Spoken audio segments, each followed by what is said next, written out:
Welcome to another episode of Shift with Elena Agar. In this conversation, I chat with Devin Sizemore.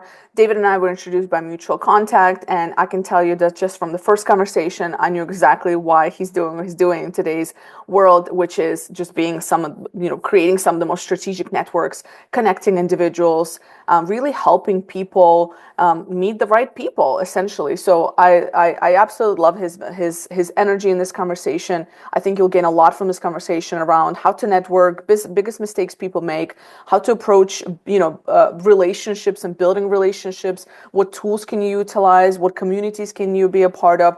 He himself has started multiple business over the years, very successful in what he does. And again, part of it is because he's such a strategic but also authentic networker. And I have so much respect for him because it takes a lot of energy and effort and true, really real relationship building. I've experienced it firsthand with him in my interactions, and it's just been invaluable. So I think you'll really enjoy this conversation. And we talk about business, we talk about the struggles of business, we talk about importance of making sure you have the right support network around you.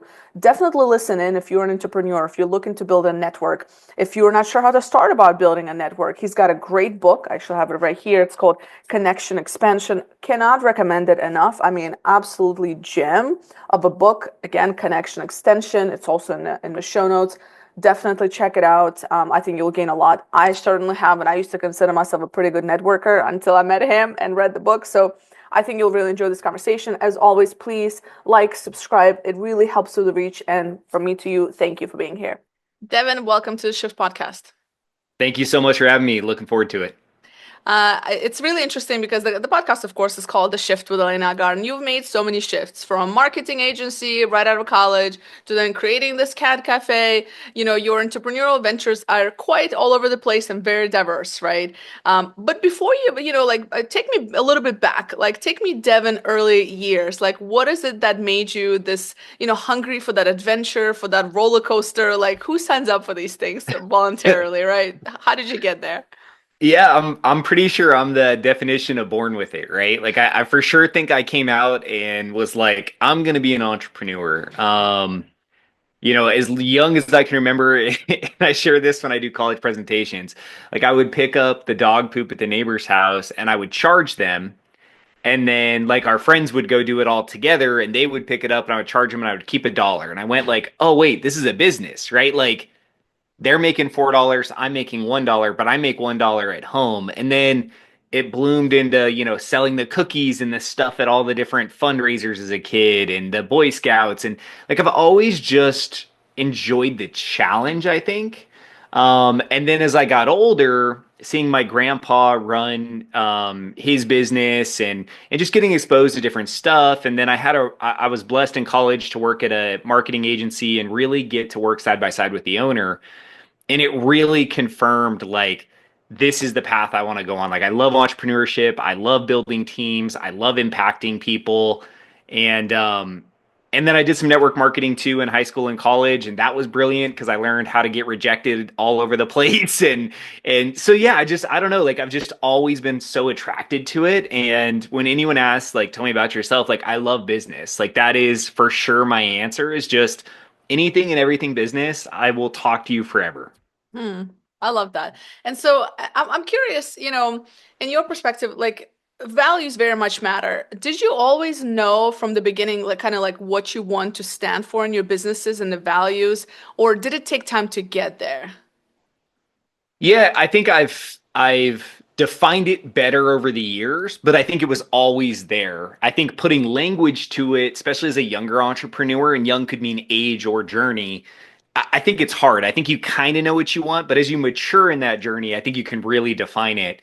And the core thing has always been positively helping people. Like I want to launch companies that have a positive impact.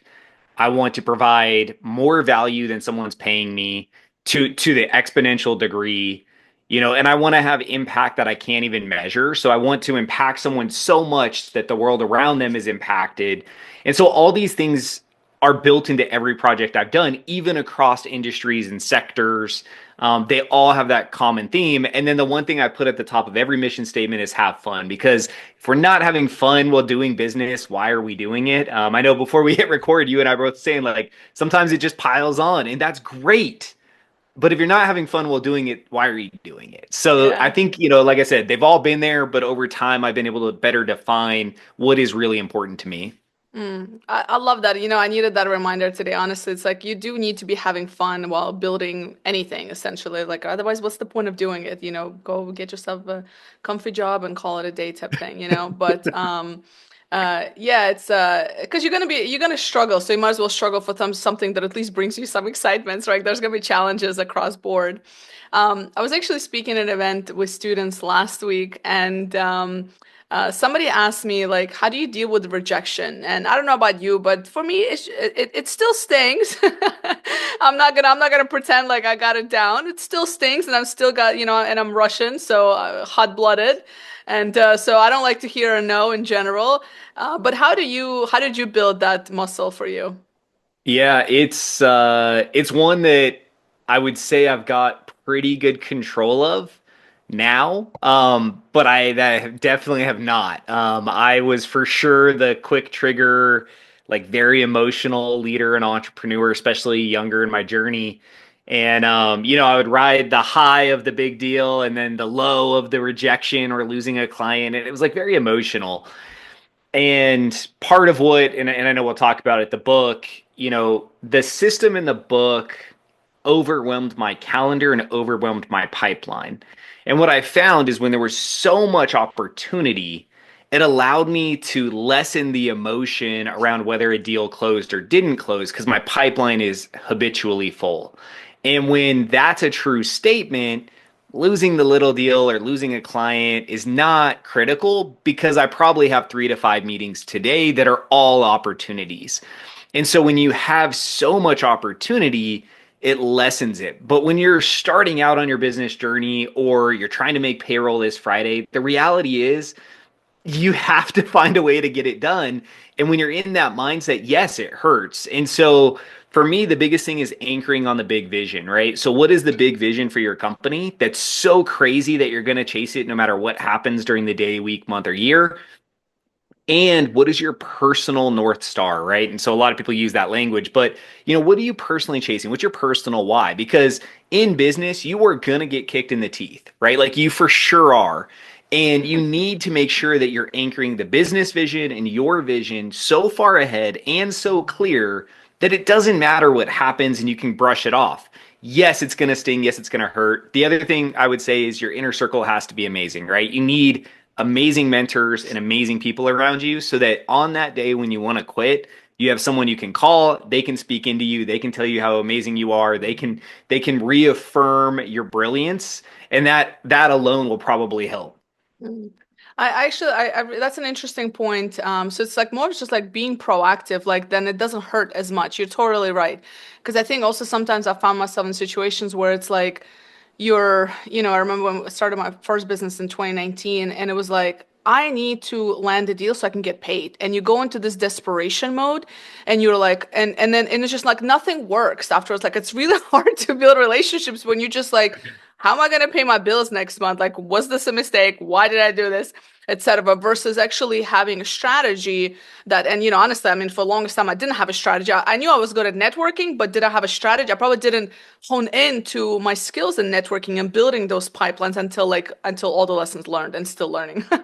For But sure. no, I actually, I mean, your book right here for people who are listening, it's called The Connection Expansion, and it is really, really interesting. I actually was like taking notes. I love how practical it was because like I was sitting, I was like, oh, it's simple. Like it's simple, but yet it's such a what's the missed skill that we don't find. Like even just like the art of following up, the human approach to like I think we overcomplicated business relationships. It doesn't have to be like, and that's what I kind of took away from some of the chapters in your book was like just like keep it simple, keep those emails simple, and consistency sounds like it's the key. So let's kind of dive into the book because I think there's tons of information in there that I want people to one buy the book, but also like maybe key things we can talk about today.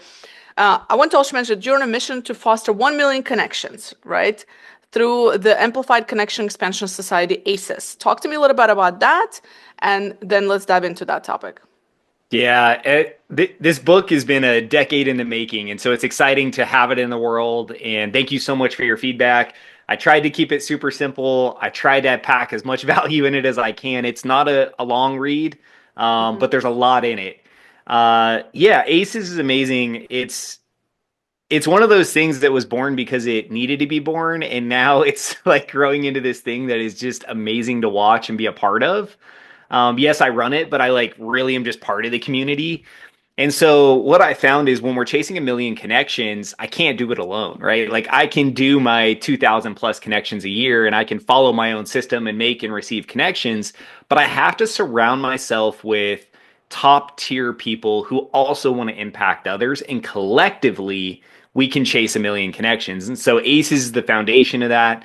We meet weekly. We help each other strategically make connections. Again, this is not a referral group where we're chasing clients. This is a group where we're getting together looking for strategic conversations, because that's really how we get that exponential networking growth instead of just the one-to-one networking growth. Mm. And what are some people who are looking to really just grow their businesses and so on, like what are some let's talk about some of the biggest mistakes people make, and maybe some tips, maybe one or two tips that tend to be pretty transformational but people just don't think about. Yeah, so the first I like to share is the ask. And when I say the ask, it's this part of the meeting when you're networking or you're having a meeting with someone where you say like, "Hey, who do you want to know?" And the like core thing we're taught is to talk about your ideal client. And so this is where everybody goes. It doesn't matter who they are. They always respond with, "Hey, Devin, I want to meet blank," or "This is who I sell to," or "This is my perfect client." Great. I need to know that. That's good information. But what's happening is we are starting to walk down a path of failure. Because what happens when you think I'm going to give you a referral to your ideal client is you are asking me to go in my network, find the perfect fit person, and tee them up to you. And then we have to hope that it's right fit, right time, right message, right everything so that you can sell to them. And so one of the quotes I tell everyone to write down is, everybody wants to buy, nobody wants to be sold. Everybody wants to buy, nobody wants to be sold. Yet when we go down this networking, referral building world, everything is around referring ideal clients and trying to find this needle in a haystack and then make this introduction that creates all this friction and tension because the other party's thinking about being sold, and then no meeting gets booked, and then everything stalls. And so if we just shift the ask from asking about the ideal client to asking about the things, places, people, organizations that have access to our ideal client, it's super easy to get connections. Just this morning, before we hopped on, and I'm Pacific time, so I've only been working for like an hour, 11 connections in my inbox back and forth. Like 11 this morning. Like, why is that happening? Well, it's happening because we're having strategic, edified, high value connections. We're not trying to sell each other. Mm. I love that. I love it. I think it's super powerful. One thing about high value connections that I'm curious about, and I used to also struggle with this, and like I'll tell you kind of how I see it, and then maybe you give me your thoughts. So it's a question I get asked quite a bit. So everybody wants to have access to those connections, those networks, right? But also realistically speaking, if you're a little bit lower on the pole, let's say, right, it's very difficult to break into some of those connections. So I don't know. I probably listened to a podcast or read a book or something like that. And the strategy that I took a long time ago is I said, okay, I need to be that high value person. Like I need to elevate myself so then other high value people, want to actually be around me. Like I have to be able to offer something, right? So that's kind of the strategy I take. It works most of the time, right? Sometimes I get lucky and I do hop above my level from time to time and meet amazing people. But that's kind of how I found is like, okay, I need to become the person of like high value. Like I need to be able to offer value. What do you think about that? And like, what if somebody is a little bit lower on that pole? And like, what are some other ways? Because I feel like my way is like longer because it takes a while to get, to grow and to establish yourself on certain levels, and then you go to the next level, and it's like a never ending, right? There's always like elevation that needs to happen. What are your Yeah, thoughts? there's always another level. That's a true statement. And I did get connected to one Friday, and I was on a meeting. In the whole meeting, I for sure had some imposter syndrome. And I meet amazing people all the time. And I was having like a moment of like, whoa, like what? How did I How end did up I on get this here? meeting? How do I help this person? Right. And we did, and we've made some amazing connections. And there's already like over the weekend business ventures happening, all sorts of cool stuff. There's an art to making connections that's missed even in the referral world. And so in the connection meeting, which I talked about in the book, I teach you the framing to learn a lot about the person you're going to be connecting, right? And there's two pieces of this that are critical. First, you need to edify both parties when you're connecting them. So you need to elevate them, right? And bring them up to the highest possible level you can. And you need to edify them, right? So you have to say, like, they're amazing, here's why, right? And so we want to endorse it. We want to make everyone feel super special in that email. It doesn't have to be long, right? We're talking a couple sentences about, hey, this is Bob. This is why Bob's amazing. One sentence that clearly explains, I want to connect you guys. Here's why. And what I found is when you use that language, it pulls everybody up, right? And even if you're introducing someone, and this just happened, I was just on a podcast last week, a younger gentleman who really wants to get some great podcast people. Awesome. I started really connecting him with some top tier people. And I just edified him. I think he's an amazing interviewer. I really enjoyed being on his podcast. So I edified and endorsed him to some of these really high caliber people. And they're all like, hell yeah, I'll be on your podcast. And so now what happens is he gets to go up here and play. And those people are going to start endorsing him and edifying him because, again, they're part of this giver society and they're going to pull him up another level. And he's going to find that 2, 3, 4 connections from now, like he's going to be in some amazing meetings where he's going to be super uncomfortable. And so edify, endorse, and make sure you're clearly explaining, and it will help you start to level up your network really, really quick. Yeah, no, that's solid. I mean, I never experienced that with you when you connected me when we first met. And one thing I have to say is there were spot on connections. So you and I had a fairly brief conversation. You were able to identify exactly what connection might be relevant. And I appreciate that. So the question for that is, do you have what do you use to track those connections? Because you have a ton of connections, right? And you were able to it's almost like you had like a Rolodex, like a digital one. You're like, okay, I know this, people in AI or people in talent, and you just kind of pull it out. So what system do you use to actually keep track? Yeah, so every time I meet someone, the first thing I do is I write their intro template. So while it's fresh, I write, here's what they do, here's why they're amazing, and I have to get that edification endorsement language. So that's first, right? Because that gives me the stable where now when I'm making connections, it's easier. Next, I tag everything. So I tag your ideal client, I tag what I perceive to be good connections and industries for you, and then I tag needs, right?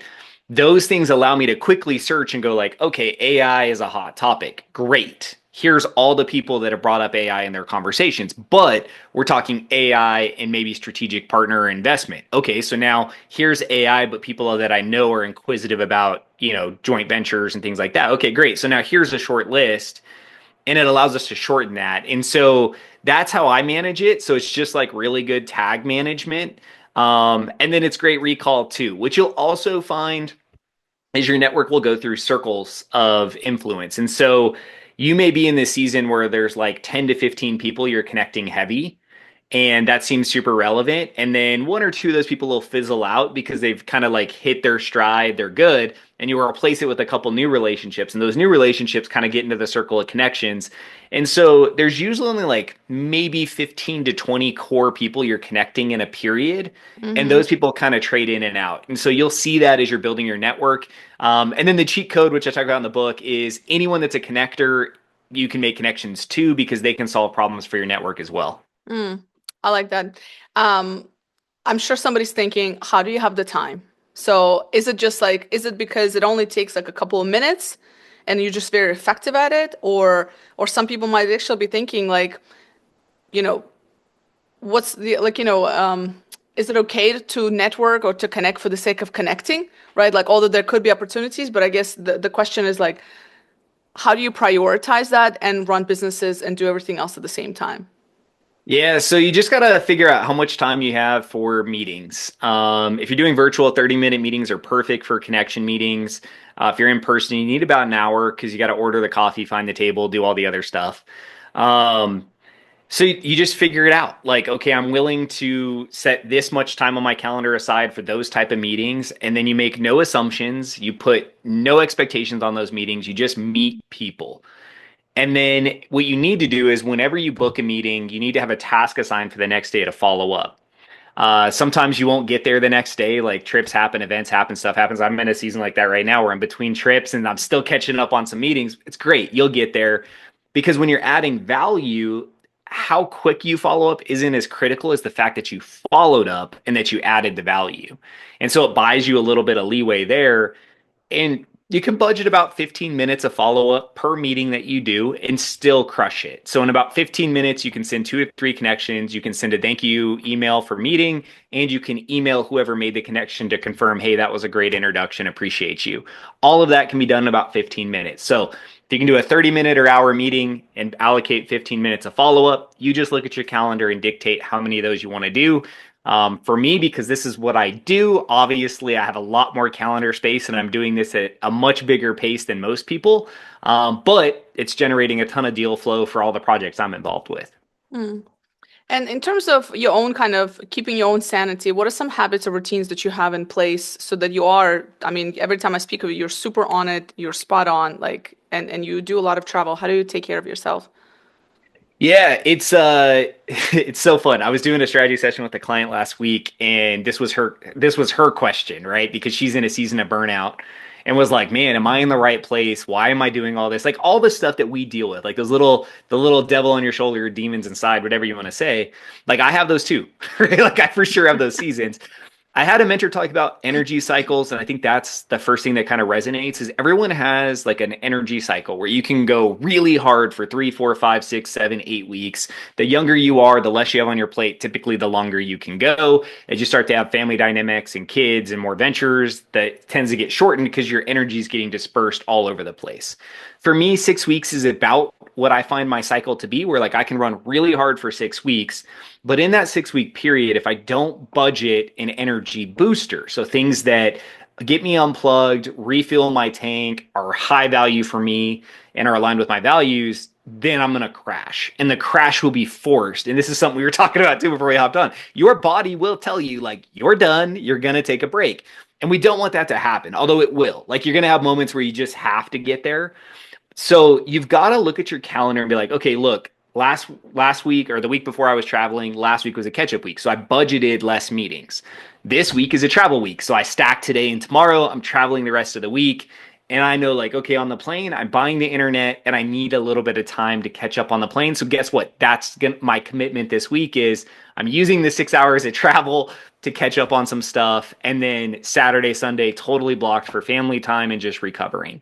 And then next week, I time block time. So I have less to do next week to give myself a chance to catch up, to spend time with the family. And so you've got to really budget your calendar and you have to be okay telling people like, hey, I'll meet with you in 3 weeks because that's what I have. Like that is my next availability. And I can't compromise that because it will destroy my energy and it will compromise everything. Yeah, I like that schedule. It's I'm very similar in that. Probably not as busy as you, but definitely I block everything. And it's my friends one time was like, "You do realize you sent me a calendar invite for like a lunch for us?" I'm like, "Yeah, because if it's not there, it's probably not gonna happen. Yeah, I if have to it's not order." on the calendar, it doesn't exist. Yeah, like with my family, my partner, it's different, but otherwise, like, yeah, I'm like, I have to book my friends out sometimes, and that's what I'm trying to get better at. But that's the only thing I really feel bad about is like when I have to like book my friends 2, 3 weeks out, and I'm like, this is so bad. I don't do my partner or family, but maybe some need to be some deeper self-reflection here. But it's just what it is sometimes, and you're right. It's just what it is. I very much also believe in like going, going, going, and I see because there's a lot of talk about like balance, and I'm not a fan of balance. I'm more of like, let's just do this, let's get this done, and then take a break. So that strategy seems to work for me personally, and many others that I know as well. Because in entrepreneurship, I feel like it's just not, you're not going to be able to have that balance necessarily. Sometimes just getting shit done at that time, and that's it. It's just what it is. And you might be tired for about 6 weeks, but then you'll take a break. That's true. Yep. So, I'm curious, you mentioned mentors in your journey. Was it something you kind of fell into when you did you actively seek out mentors? How did you seek out mentors? 'Cause that's another question I get asked quite a bit is like, how do I find mentors? Yeah, I think this is where network marketing or multi-level marketing really comes in. And I know it's kind of a taboo topic for a lot, but if you're young and you're trying to figure out business, it's an amazing place to go to learn how to digest information, the importance of reading books, listening to audio tapes, like all of the education and training. And it starts to give you this real direct mentorship feedback where when you get rejected or you do a pitch and it doesn't close or someone returns product or you get told all these misbeliefs about the industry, you have no choice but to look to your mentor and ask questions. And so that was one of the things that started to show me like, okay, there are people who are further ahead in these categories of life than you. And in most cases, those people are willing to share information with you. Sometimes, yes, you have to pay for like an established mentorship, but most of the time, people who are further ahead of you in a different category are so willing to give you a little bit of time in mentorship. And so that was kind of my first. And then I was blessed to work at a job again where I was brought alongside the owner, and he really mentored me in all aspects of business, from hiring to firing to the P&L. And then from there, I saw him invest a ton of money in masterminds, events, coaches, and I saw how fast he was able to progress in the industry where a lot of people were like, dabbling. And so I went, okay, like this is something I'm going to buy into. And since then, I surround myself with an amazing inner circle and an amazing mentorship group. And a lot of those, as you get higher and higher up, yeah, you're going to pay to get the exact mentorship you're looking for. And you're going to build kind of this network of like traded mentorship where it's like you're an expert at one thing, they're an expert at something else. And then you have these like really fun collaborative calls where it's like, hey, here's my struggle today. Like, what's your insight? And then they're going to do the same. And it becomes this like really fun hybrid mentorship, friendship, relationship. But it's so critical. Like you've got to get out of your own way. You've got to get outside perspective and you got to cheat, right? Like someone's already done it better than you. Figure out who and let them empower you. And then get rid of the belief that you're wasting their time. Like people love to I love giving back. Like it does so much for me from an energy level. If I can talk to someone and unlock something with them, I make no money. I just get positive impact. And I love that. And so do so many other people. So if you're young, if you're listening to this, if you're trying to make a big pivot in your life, if you're looking for anything, just find someone that you think's crushing it and just ask them like, hey, can I buy you coffee? Can I buy you a meal? I would love to just pick your brain. And what you're going to find is sure, some people won't, but a lot of people will. Mm. And I think there's just this misconception that mentorship has to be this like, long-term relationship. Sometimes it is, but sometimes it's not. Sometimes it is just a dinner, right? Or, a cup of coffee or something like that. And just like those mentorship moments. You mentioned mastermind groups and kind of other like books and podcasts. What has been the most helpful to you as you kind of growing ventures, growing business? I'm sure there was times when you're like, oh, I don't know this, right? Like, do you go to mentors? Do you go to master? Like, what's been the most helpful to you in terms of resources, right? Because not everybody's going to go get an MBA or like some kind of a degree, and nor do they really need to, in my opinion. But what are some things that are helpful, that are affordable and accessible for most people?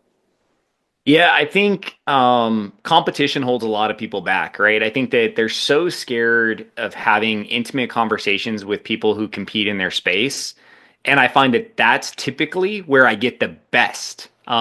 Meeting with and collaborating with people who do exactly what I do is typically where I get the nugget that unlocks everything. And so when I have my marketing agency in the digital marketing space, we were part of a digital marketing association. We went to the events twice a year. We were in a war room with other people selling the exact same product and service, yet we all found ways to collaborate and we'd unlock a tool and be like, hey, this proposal tool worked amazing for me. My close rate went up 20%. Everyone in the room's like, yes, awesome, right? And then they share a tool. And so I think that there's this myth that your peer group or these boards that get put together have to have diverse industries and non-competitive. Yes, there's a time and place for that, so you can get visibility and tools and tips into other industries that you can pull into yours. But I think there's this sneaky part where it's like if you can find ways to have really collaborative conversations inside of your industry, that really moves you ahead quickly. And so that's the associations, the thought leader in that space. Like go plug in there because there are other people ahead of you. And then what you'll find is there's people behind you that you can inspire and mentor as well. And so you need the diverse outside knowledge so you can pull stuff from other industries into yours, and you need the industry knowledge. Those are great. And then inside of there, just listen, right? What books are they talking about? What podcasts? if you find a thought leader, where are they being interviewed? And then digest the information in whatever form works best for you. I don't think there's any right or wrong answer there, but I love just finding the one nugget and being intentional. The other part of that too is probably if you don't have clarity in your challenges, it's kind of hard to seek advice. And so you've got to be real with like, hey, I'm struggling with calendar and time management. I'm struggling with system development. I'm struggling with my team. Okay, well, like know that and then have some ideas around it. That way, when you're in these groups, events, and opportunities, you can be listening for the one or two nuggets that impact that thing because the rest is just noise and distractions.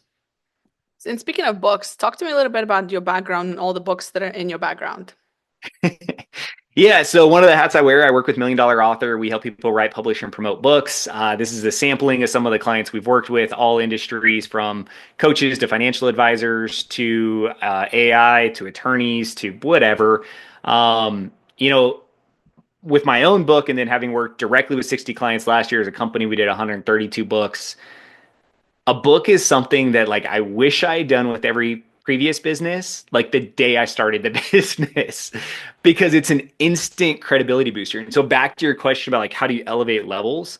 The second you publish a book, you move up 5 levels. Like you are instantly more credible, valuable, and perceived to be more of an authority. And so if you're looking for a way to set yourself apart in a crowded marketplace, a crowded industry, a crowded city, stand out from competition or just elevate your ability on stages, podcasts, and networking, like it, you should have a book. And the barrier to entry to a book now is so low that you just need the right partner to get you across the finish line. Most of our clients are getting through the process 90 to 120 days.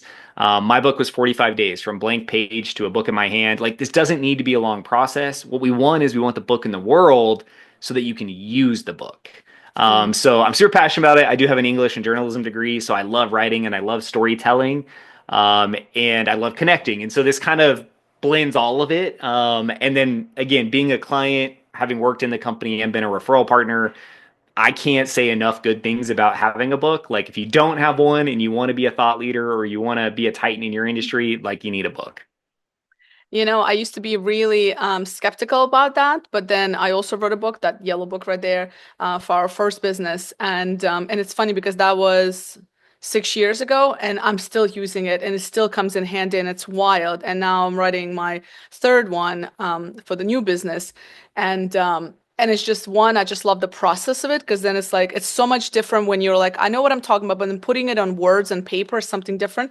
And it does open a lot of doors. And I'm just always like mind blown because you're just like, but why? Like you're like, how is it? It's so simple. It's such a simple little hack. It takes effort, obviously, to write and so on, but it's one of the best kind of marketing tools. And yeah, it's a beautiful thing. And I'm just still blown at how simple it is. And you're right, the level of entry is very low. Well, So and the yeah. thing I find with the book is people get stuck on the time or money investment. Hmm. So find a partner who can help you compress time, right? Because that shouldn't be a barrier. And then on the money, even if it's 40, $50,000 investment, think about all the other marketing you're wasting money on that is transactional, right? Paid ads, social ads, Google ads, all these things, SEO Yeah. that really are building in a season to generate deal flow. Whereas like the book, once created, to your point, 6 years later, it's still effective, right? Yeah. And so what other marketing collateral are you going to create that's that lasting and doesn't get thrown away? Because when's the Mhm. last time you threw away a book? You didn't. You may have donated it or handed it off, but the book continues to exist in the world and you have no clue whose hands are going to end up and then where they're going to call you and reach out. So yeah, it's a great tool. I continue to book meetings every week. I was on one last week. She pulled the book up, flipped through it, and there were highlights all throughout the book. And she's like, I have so many notes. Where do I start? And I'm like, perfect, right? Like that, Yeah. what a great first meeting. Yeah, absolutely. So out of all the different things that you're doing, anything that's particularly exciting to you, or is there something new that you're looking forward to this year? Yeah, I think in the book writing world, we're really scaling through events, which is a really fun process and thing for us to explore and dial in, right? How do you go to an event? How do you maximize the number of conversations? How do you book the number of meetings? How do you follow up? How do you follow through? What's the close rate? So, like gamifying the event process for us and figuring out aligned events, investment versus return, the right ratios, the right people to partner with. All of that's super fascinating to me. And so I'm really excited to scale that up. We had one 2 weeks ago, we have one this week.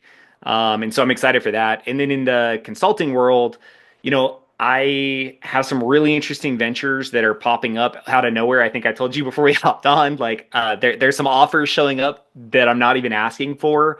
And so I think there's something there that's clicked. And so I'm going to be putting a lot of brain power into like, how do we build this into something amazing that's aligned with the values? And so the community will be the foundation of that, but there's some really cool stuff coming. Very cool. I look forward to hearing all about that as well. And before I ask you my last question, where can people find you? Where they can get in touch with you if they want to connect? Yeah, so grab a copy of the book, Connection Expansion. It's on Amazon, paperback, ebook, hardcover, and there's an audiobook. If you want to listen to me talk for another hour and 54 minutes, you can. DevinSizemore.com, DEVIN, and then sizemore.com. All of my links are on there. There's a book recommendations tab on my website where you can see all of these amazing people we've worked with, plus other books I recommend, plus all information about writing books, the link to ACEs connection groups on there, my story, a bunch of tools and videos, other podcasts I've been on. It's all on there, all my social links, pretty easy to find. Connect with me on any platform. And per my core principles, I'd love to talk to you because I'll meet anyone because there's value in every relationship. I love that. And I'll make sure to include all of that in the show notes. And the last question I ask all of my guests, what is one question you wish people would ask themselves more often? Yeah, I think people need to ask themselves why a whole lot more. I think in business, a lot of shiny object decisions are made because it seems like the right decision in the right moment. I think partnerships get formed in the wrong way in the wrong time. I think you end up a mile down the road looking around going like, what the hell am I doing? Like, where am I? Why am I here? And I think that so often we go too long without really sitting down with ourself and looking at like, what do I want to do? What are my goals? What's my purpose? Where am I going? Doing the same thing with our partner, whether that's a business partner or a relational partner, and really making sure that the things you're spending your time, money, and energy on are aligned. I think a lot of people chase things for all the wrong reasons. And if it's just money, that might be okay if that fuels other things you're trying to accomplish, right? And so I really think that as entrepreneurs, as business professionals, as college kids, whatever, like really get okay figuring out your why and then make sure all of your decisions are being benchmarked against that. Beautiful. Devin, thank you so much for being on the show. Thank you.